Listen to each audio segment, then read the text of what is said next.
Oh no! Stick around and I'll show you how to rig a lighting system.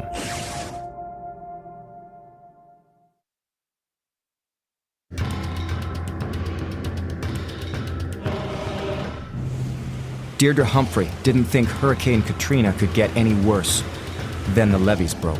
What's going through your mind? I'm a drown. I'm saying, oh, well, it can't, if it's coming in the house, it can't be that bad. But then on the radio, they're saying 30 feet of water.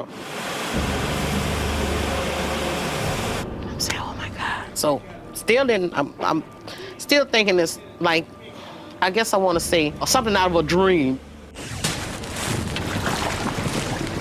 Ah!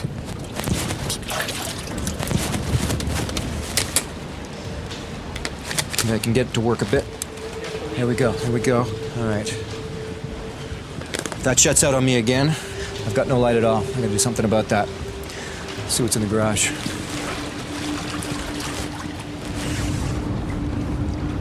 Let's face it, if the water keeps rising, your car's gonna be toast. Might as well make use of it.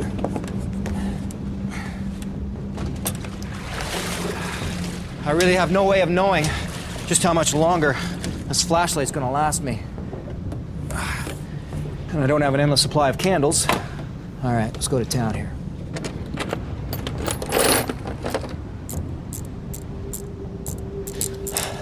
The way I figure it, at least the battery's still good to me.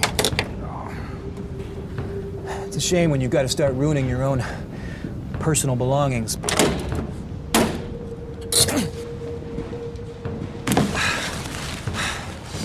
You know what's the toughest part of survival? Especially psychologically?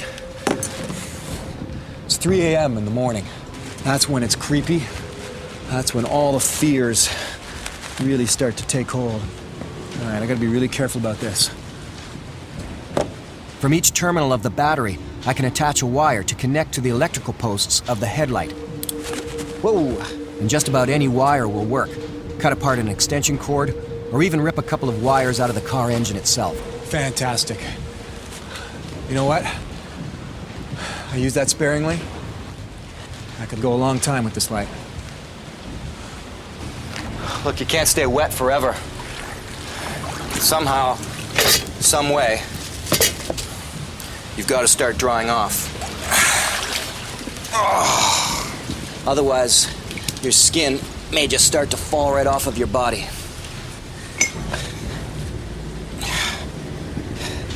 Even if it just means getting your feet dry for a while, try to do so. One way, where did I put that stuff? I have, that's good.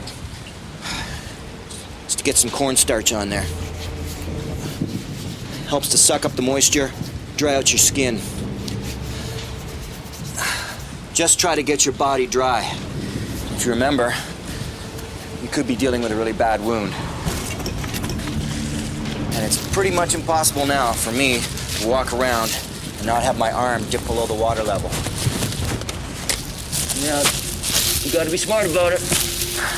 You can't leave your arm wrapped up in plastic for a long time either. But, at least if you're gonna be getting it wet, keep it out of this putrid, sewage-laden swimming pool.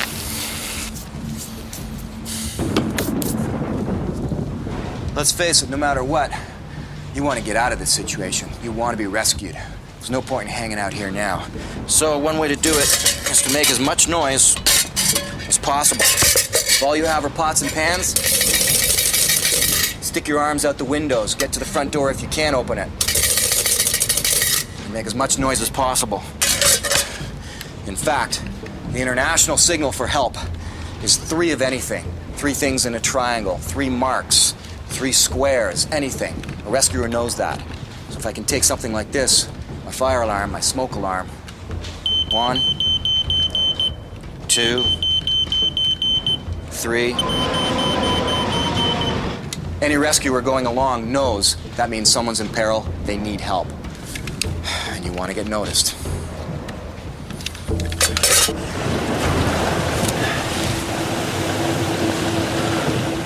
Eventually, you just might not have any choice at all. You have to get out. But what are you getting out into? Putrid, rushing, and dangerous water. Well, time to admit it. Your car's done anyway. Might as well make use of it.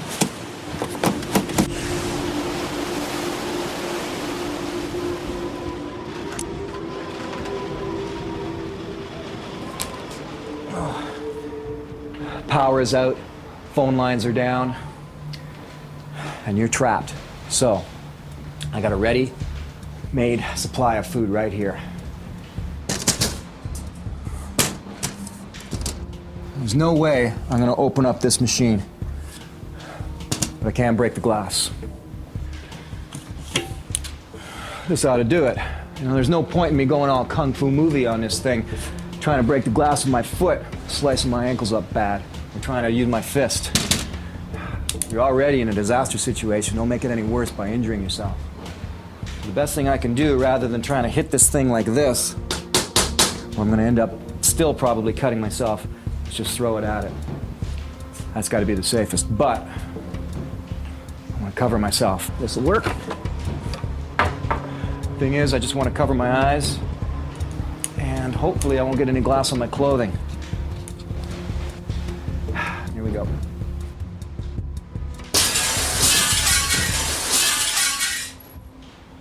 That'll do it. First rule of a disaster situation is make sure that you protect yourself. Glass, gas, fire, wire, things you watch out for. In this case, obviously glass. So I don't want to cut myself here. Really carefully take this off and watch out for glass dust. That stuff can be deadly. And you know, on a side note, I got cutting tools now.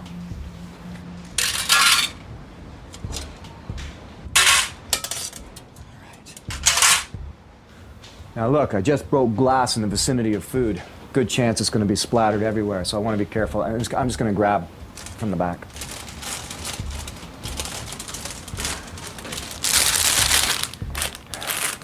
And go have something to eat.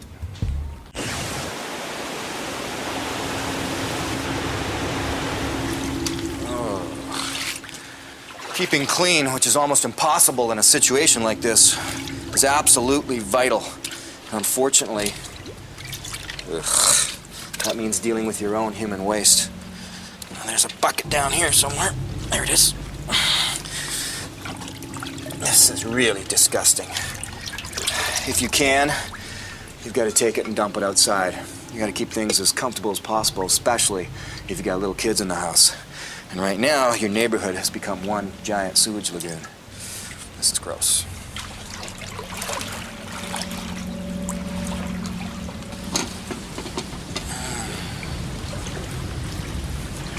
Remember the salmon? Well, I threw it up on the fridge just to keep it well away from any of this contaminated water.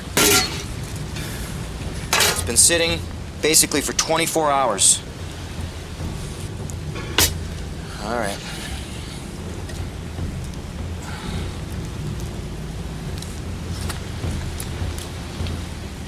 And it's good. It's very good. This is not overkill. It's survival. All I'm doing is extending my food supply. I can hold on to this food to a much later date now, just like my canned goods, and eat the perishables first, the stuff that's going to rot on me quickly. And this was one way to save all of that salmon from spoiling.